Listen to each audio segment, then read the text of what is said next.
Thom Hartmann here on the best of the rest of science and green news. You need to know this. While much of the mainstream media was focused on 2016 election cycles, Secretary of State John Kerry was making history with his granddaughter at the United Nations. Late last month, Secretary Kerry joined a gathering of the majority of the world's nations and signed on to the historic Paris Climate Accord. As of the end of April, more than 100 countries have officially signed on to the Climate Pact, but there's still much more work to be done to make the agreement official in the eyes of international law. To put the Climate Accord into force, at least 55 nations representing at least 55% of global carbon emissions must sign the pact and approve it domestically. Here in the U.S., there's some debate on whether or not that means Senate approval. And there is also some dispute about whether the Paris Agreement goes far enough to prevent the worst climate scenarios. But those questions don't mean that this climate accord is any less historic. During the opening ceremony last month, UN Messenger of Peace Leonardo DiCaprio said, quote, "More countries have come here to sign this agreement today than any other time in human history." He added, "This is a cause for hope." There is no legitimate debate on whether or not we must act on our climate crisis, but that action will be much more successful if we can act together with the rest of our planet. At the agreement signing, Canada's Prime Minister Justin Trudeau said, quote, "Climate change will test our intelligence, our compassion, and our will, but we are all equal to that challenge.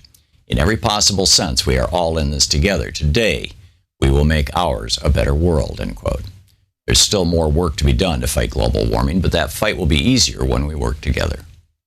As our population increases, real estate development will likely increase as well. But according to Florida developer Sid Kitson, that development shouldn't come at the expense of our environment. That's what Mr. Kitson was thinking when he began planning Babcock Ranch, a new community designed to exist in harmony with the environment. Construction on that project is set to begin this summer, and Kitson expects residents will start moving in by the following year. The new development will get all of its electricity from a neighboring solar power plant, which will provide more than the community can use from day one. In addition to solar power, Babcock Ranch is also surrounded by a 73,000-acre nature preserve that was part of the land Kitson originally purchased for the community. He plans to equip the town with an all-electric public transportation fleet and develop the town to be the most sustainable, most innovative, and health-focused new town in the country. The fact is, good science is good business.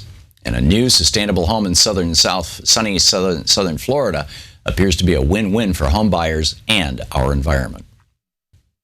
America's food waste is flat out astonishing. According to a recent article over at Alternet, Americans waste nearly $200 billion of food every single year. While the cost and environmental impact is alarming, it doesn't even address the fact that we're throwing away tons of food while many Americans are going hungry. By some estimates, 160 billion pounds of food are tossed out during harvest, processing, distribution, and consumption. As food justice activist Alex V. Bernard explained, quote, "By one calculation, Americans dispose of enough calories of edible food each year to bring the diets of every undernourished person in the world up to an appropriate level," end quote. In other words, Americans waste enough food to end world hunger. And that means we waste all the labor and resources that went into that food production. In 2008 alone, Americans wasted more than $4 billion worth of tomatoes, which coincides with almost 9 million hours of labor and 15 billion gallons of water.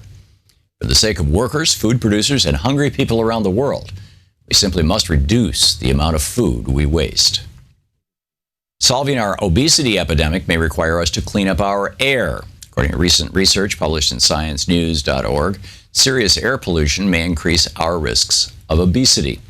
To test their theory, scientists monitored rats who were exposed to unfiltered Beijing air and compared them to rats exposed to cleaner air that is typical of U.S. cities. On bad days, air in Beijing contains 10 times as many air pollutant particles as the World Health Organization determines are safe to consume. The rats exposed to high levels of air pollution gained more weight and overall were unhealthier than rats who breathed cleaner air. And as one scientist explained, it is highly likely that this is happening in humans. That means air pollution isn't only bad for our respiratory health, it's also bad for our waistlines. And all that added weight increases our risk for various other diseases like cancer, diabetes, and heart disease.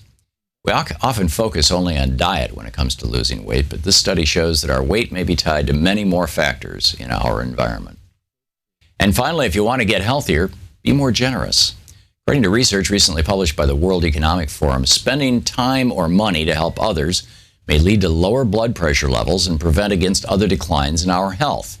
The authors of that recent article did clarify that the studies they reviewed could not prove that being generous caused better health, but they found multiple research projects that found a strong correlation between generosity and reduced stress levels. Interestingly, who you decide to help may impact how much you reduce stress or benefit your health.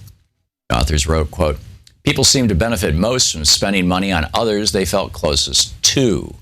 In other words, helping those who mean the most to us may actually help us the most. Regardless of the science, most of us could stand to be a little more generous with our time. And perhaps the 1% could be a lot more generous with all that wealth." And that's the way it is for the week of May 2nd, 2016. I'm Thom Hartmann on Science and Green News.